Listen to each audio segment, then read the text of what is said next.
안녕하세요. 통한음양오행연구원 김경희입니다.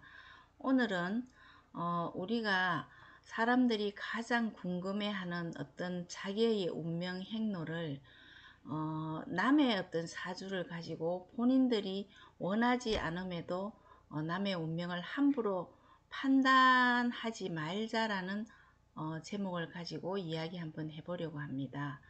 이 명리학이라 하면 우리가 생년월일을 가지고 거기에 나오는 8글자를 그 한 사람의 운명의 행로를 이야기를 하는 겁니다. 근데 우리가 살면서 굉장히 궁금해하는 거죠. 그런데 특히 한국 사람들은 잘 맞춰야 된다는 그런 어떤 잘못된 생각을 가지고 있는 것 같습니다. 사실은 정확하게 맞춰주는 것보다도 그 사람의 인생 행로의 길을 잘 알려주고 좋은 점은 어떤 자신감을 가지고 살아가게끔 우리가 옆에서 보조적인 역할을 해주고, 단점은 잘 고쳐 나갈 수 있게끔 어떤 지팡이 역할을 해주는 학문입니다. 그래서 이 명리학이라면 우리가 학자가 들어가면 어떤 논리와 근거에 의해서 학문으로 봐야 됩니다. 그래서 이 학문이라 하면 사실은 이 명리학이 우리가 공부를 해보면 하나의 어떤 모든 복합적인 고등 심리라고 볼 수가 있습니다. 그래서 사실은 이 이제 인생 행로라 하면 우리가 살면서 누구나 운의 어떤 행로가 있습니다. 뭐 아무리 약간의 실력이 부족해도 운이 받쳐준다면은 그 플러스 알파가 되어서 이 사람이 어떤 좋은 길을 갈 수가 있는 거고, 우리가 주위에서 보면 이 사람이 모든 조건을 다 갖추었는데도 뭐 일이 잘 안 풀려 나간다고 하죠. 그럴 때는 사실은 자기의 운이 나쁠 때는 조금 기다려주는 어떤 지혜도 필요합니다. 그런데 요즘은 조금 우리가 뭐 김연아라든지 아니면 특히 이슈가 되는 우리 뭐 국민의 기움둥이라 그러죠. 알려져 있는 사람들의 이 사주를 함부로 이렇게 본인들의 허락도 없이 우리 명리하는 사람들이 어, 판단을 해서 이야기를 하는 경우가 참 많습니다. 그래서 제가 그거를 보고 조금 제 개인적인 어떤 느낀 점을 한번 말씀드려 보려고 합니다. 저는 개인적으로 상담을 할 때 사실은 10살 미만 아이는 상담을 해주지 않습니다. 왜냐하면 10살 때까지는 부모님의 어떤 기운이나 부모님의 환경, 또 흔히 이야기하는 뭐 10살 때까지는 삼신 할머니가 보살펴 준다는 말도 있습니다. 그래서 10살 미만 되는 아이들을 함부로 이렇게 사주를 뭐 특별히 아이가 뭐 몸이 아프다든지 문제가 있는 아이는 정확하게 판단을 해줄 수 있지만, 그렇지 않고 부모님들은 내 아이가 앞으로 어떻게 될 것인지 그런 게 굉장히 궁금해서 이렇게 여쭤보는 경우가 있습니다. 근데 저는 그게 굉장히 위험하다고 생각하는 게, 그 아이의 이제 사주 행로를 보고 뭐 사춘기 때 약간 어떤 비행 청소년이 될 가능성이 있다, 이랬을 경우에 부모님들은, 우리는 많은 사람들을 상대를 하기 때문에 상담을 하고 세월이 흐르면 그 어떤 기억이 잘 흐려지거든요. 근데 듣는 사람들은 굉장히, 특히 우리가 뭐 무속인이나 명리학자들한테 자기의 인생을 상담을 했을 때 나쁜 소리는 굉장히 기억을 오래 가지고 있습니다.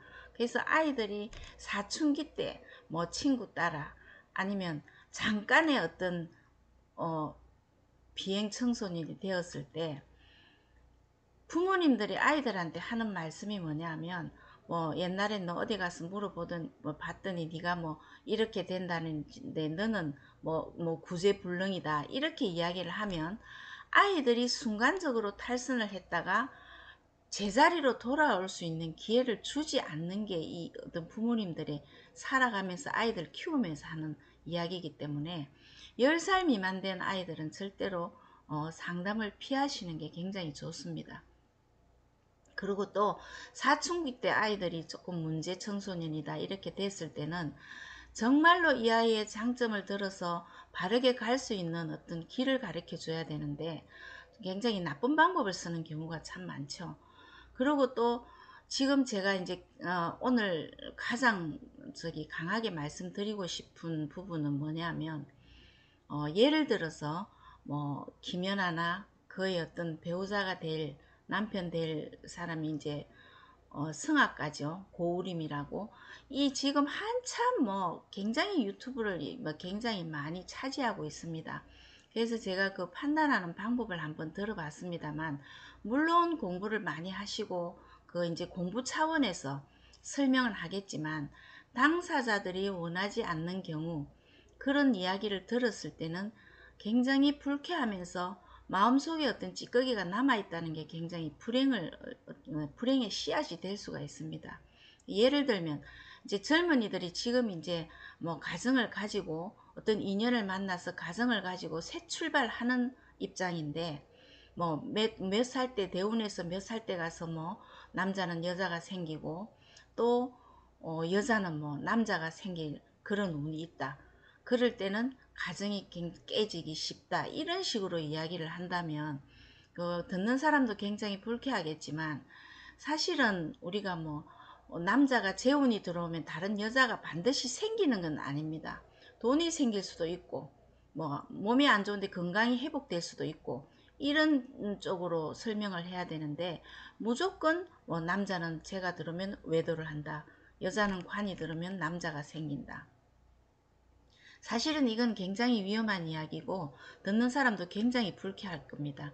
그래서 우리가 새 출발을 하는 젊은 사람들한테는 생활에 어떤 살아가면서 어떤 용기와 자신감을 줘야 되는데, 단점만 꼬집어서 이야기한다면은 사실은 그거는 굉장히 우리가 명리학자로서의 어떤 자세가 제대로 되어 있지 않다고 봅니다. 그래서 우리가 명리하는 사람들, 제가 살면서 이렇게 상담을 하면서 중간중간 이렇게 느끼는 부분도 있습니다. 그래서 이거는 조금 외람된 이야기지만, 중국 명리학자와 한국 명리학자와 일본 명리학자 세 사람 중에 한국에 있는 명리학자가 가장 실력이 좋다고 합니다. 그 이유가 뭐냐 하면, 사실은 상담은 1대1로 해야 되는데 뭐 어쩌다가 이렇게 좀 상담을 제대로 그 사람들의 마음을 이렇게 읽어내면서 명쾌하게 답을 얻었을 때, 우리 한국 사람들의 특징은 우르르 몰려오는 경우가 있습니다. 어떤 경우에도 부모 자식 간이든 아주 절친한 관계든, 사실은 저는 부부 사이도 1대1로 상담을 하거든요. 그래서 상담이라는 건 1대1로 해야 되는데, 괜찮습니다, 같이 들어도 괜찮습니다, 이렇게 앉았을 때 상담을 하다 보면 한 사람이 밑으로 쿡쿡 찔러요. 왜냐하면 저 사람이 얼마나 잘 맞히나 말을 하지 말고 그냥 가만히 있어 보라는 신호거든요. 그래서 한국 사람들은 무조건 그 사람을 맞히는 데 중점을 두기 때문에 실력은 많이 있죠. 실력은 많이 늘지만 그래도 말이라는 게 굉장히 어떤 불씨가 될 수가 있습니다. 그래서 상담을 할 때도 굉장히 조심스럽게 하고, 특히 아이들이나 새 출발하는 어떤 뭐 신혼 뭐 예비 부부들 이런 사람들한테는 사실은 무조건 좋은 이야기만 해주라는 게 아니고, 만약에 단점이 있다 하더라도 스스로 고쳐 나갈 수 있는 방법을 이야기를 해줘야 되는데, 무조건 나쁘다만 딱 꼬집어서 이야기를 한다면 이 사람들은 어떤 나쁜 일을 당했을 때 어떻게 해결을 해 나갈 수 있는 방법을 모르지 않습니까? 그래서 저는 이 공부를 해보니까, 많은 상담을 해보면 어떻게 보면 서양 심리학보다 더 고차원적인 고등 심리라고 볼 수가 있습니다. 그리고 또 이제 뭐 기업하시는 분들, 사실은 유경수 여사도 그렇고 뭐 삼성, 특히 우리가 뭐 유명하죠. 삼성에서는 뭐 스펙이고 이런 거 많이 안 본대요. 그냥 뭐 관상이라든지 그 사람의 어떤 사주를 보고 어떤 이 행로라든지 인성이라든지 이거를 보고 뽑아서 삼성이 이렇게 크게 대승을 했다는 말이 우리 국민이라면 다 알 수 있을 겁니다. 그래서 유경수 여사도 주역의 대가였고, 특히 정치하는 사람이나 사업하는 사람들 이런 부분들은 자신들이 공부를 해서 사람 보는 눈을 길러서 내 가족의 어떤 인생 행로라든지 아니면 사업하시는 분들은 뭐 직원들을 어떤 뽑을 때 이 사람이 실질적으로 이렇게 보면 이 사람이 영업 파트로 가야 되는지 인사 파트로 가야 되는지 이런 게 큰 틀은 나와 있으니까 큰 기업체도 뭐 사장님들이 이런 공부를 하신다든지 스스로 판단할 수 있는 힘을 기르는 게 이 공부예요. 그래서 저는 항상 외치는 게 한 가정에 한 명씩 배우자. 그러면 이 업을 가진 사람들은 이 업자가 들어가면 어떤 우리가 상담료를 받지 않습니까?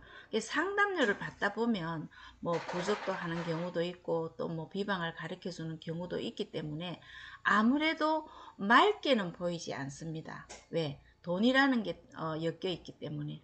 그래서 항상 저는 이 우리 이제 뭐 가르치는 제자들한테 이야기를 하는 게 일단 상담자가 오면 우리는 상담을 할 때 아무 생각 없이 그 사람의 8글자를 그대로 읽어낸다면 가장 정확하게 판단을 할 수 있는데 벌써 뭐 어떤 사람 보니까 돈이 있어 보이니까 상담료를 좀 더 요구를 한다든지 이런 마음이 들어가면 사실은 황토물처럼 흐려지기 때문에 그 사람의 사주 행로가 눈에 잘 안 보이거든요. 그래서 우리가 이 공부하시는 분들도 사실은 맑은 마음으로 상담을 해주고 당당하게 그 대가를 받는 게 원칙입니다. 그리고 특히 또 상담을 하러 가시는 분들한테 제가 늘 말씀드리지만 1년에 한 번씩 뭐 올해에 조심해야 될 거 이런 것만 보지 뭐 한 달에 한 번 간다든지 뭐 2달에 한 번 간다든지 또 어디가 잘 본다 하니까 우르르 친구들끼리 뭐 모여서 가서 쓸데없이 상담을 한다든지 그런 부분을 좀 줄여주시는 게 우리 명리학자들도 정신을 차려야 되고 또 상담을 하시는 분들도 쓸데없이 어, 가서 좋은 소리 들으면 좋죠. 그렇지만 나쁜 소리를 들으면 그게 항상 마음에 찌꺼기가 되고 이래 남아서 생활하는데 굉장히 불편한 부분이 많을 겁니다. 그래서 이런 부분도 조금 우리가 서로가 상담자나 상담을 해주시는 분이나 내담자나 어, 이게 바른 이해를 가지고 가야 되지 않겠나 하는 의미에서 오늘은 제가 저기 뭐 유튜브 쪽에서 보면서 조금 유명 인사들이라든지 뭐 연예인 쪽이나 아니면 뭐 체육인들이나 이렇게 유명한 사람들을 사주가 이게 양력인지 음력인지 그냥 인터넷에 나와 있는 생일로 함부로 판단을 해서 그 사람들의 어떤 살아가면서 그 걸림돌이 되지 않게 하기 위해서 제가 한번 이거는 개인적인 생각으로 한번 말씀을 드려 보았습니다. 그래서 이런 우리가 다시 한번 이 명리학에 대해서 사주를 상담하는 사람이나 상담을 받으러 오는 사람들도 한 번쯤은 다시 한번 생각해 볼 필요가 있다고 생각해서 오늘 남의 운명을 함부로 판단해서는 안 된다는 제목을 가지고 간단하게 한번 말씀드려 보았습니다.